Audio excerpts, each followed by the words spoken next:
Hello everybody, welcome back to HardReset.Info channel. In today's video, I'll show you how to change the language of your CANON TS8351a.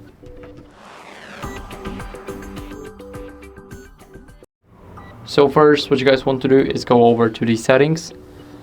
Now go to device settings and here scroll down until you guys see language selection.